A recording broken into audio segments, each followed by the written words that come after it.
चलते हैं बिहार, जहां बीफ को लेकर बिहार की सत्ताधारी पार्टियों में ही जंग छिड़ी है। दोनों पिछले 19 साल से एक दूसरे के साथ हैं, लेकिन बीफ पर आमने सामने हैं।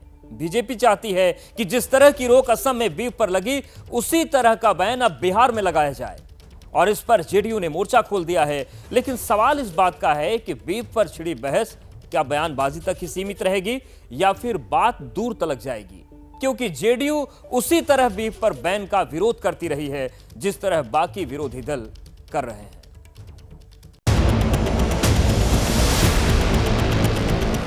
असम में गोमांस कोई भी रेस्टोरेंट और होटल में सर्व नहीं होगा।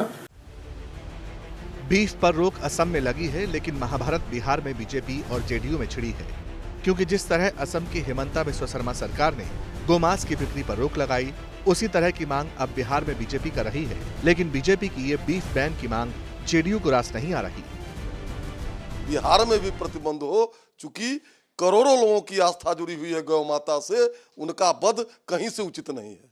बिहार में भी बैन लगना चाहिए। निश्चित रूप से बिहार नहीं, संपूर्ण देश में और बिहार में भी जो पशु तस्करी हो रही है, गोवंश की तस्करी हो रही है, उसको रोक लगाया जाए। गोमांस पर कहीं भी बिक्री हो रहा है बिहार में, उनको कठोर से कठोर सजा दी जाए। भारतीय जनता पार्टी के कुछ फ्रिंज एलिमेंट जो माननीय सीएम आसाम की सोच के हैं, वो इस तरह की बात करेंगे।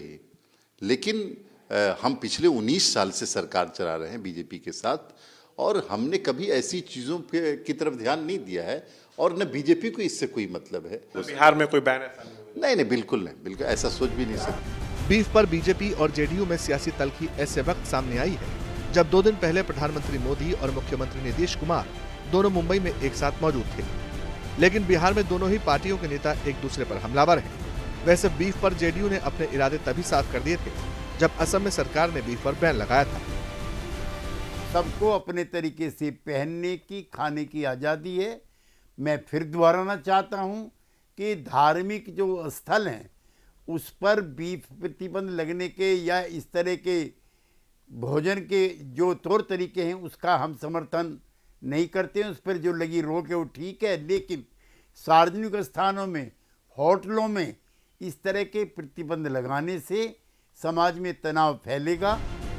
उधर बीफ पर लगाए बैन को लेकर कांग्रेस और समाजवादी पार्टी भी बीजेपी के खिलाफ मोर्चा खोले हुए है। इस तरीके से अगर सरकारें निजी जीवन में हस्तक्षेप करेंगे, हमारे देश में बहुत अलग अलग धर्म को मानने वाले, कल्चर को मानने वाले लोग रहते हैं, और यही हमारी देश की खूबसूरती है। अगर हम सब पे रोक लगाएगी सरकार, इस तरीके से हस्तक्षेप करेगी, तो हम तानाशाही की तरफ जा रहे हैं। हम लोकतंत्र नहीं कह सकते फिर अपना। असम का दो मुहा चेहरा है सरकार का। एक तरफ तो आप निर्यात कर रहे हो सबसे, दूसरी तरफ आप ये ड्रामा कर रहे हो कि सार्वजनिक जगह पे हम रेस्टोरेंट में नहीं परोसेंगे, घर में खाओ। क्या इस सरकार का दो मुहा चेहरा। लेकिन सवाल बीफ से जुड़ा है तो ये जानना भी जरूरी हो जाता है कि भारत जैसे देश में कितने लोग बीफ खाते हैं और असम खाने के मामले में कौन से नंबर पर है। मीडिया रिपोर्ट की माने तो भारत में करीब 8 करोड़ से ज्यादा लोग बीफ खाते हैं, जिसमें बीफ की सबसे ज्यादा खपत मेघालय में होती है। यहाँ की करीब 81% आबादी बीफ खाती है। दूसरे नंबर पर लक्षद्वीप है, जहाँ की 77% आबादी बीफ खाती है।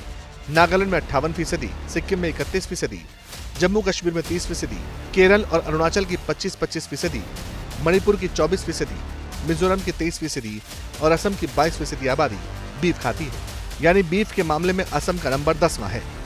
लेकिन सवाल सियासत का है, और उससे भी ज्यादा वोट का। जो बीफ पर बैन लगाना चाहते हैं उनका भी टारगेट वही है, और जो विरोध कर रहे हैं उनका भी टारगेट वही है।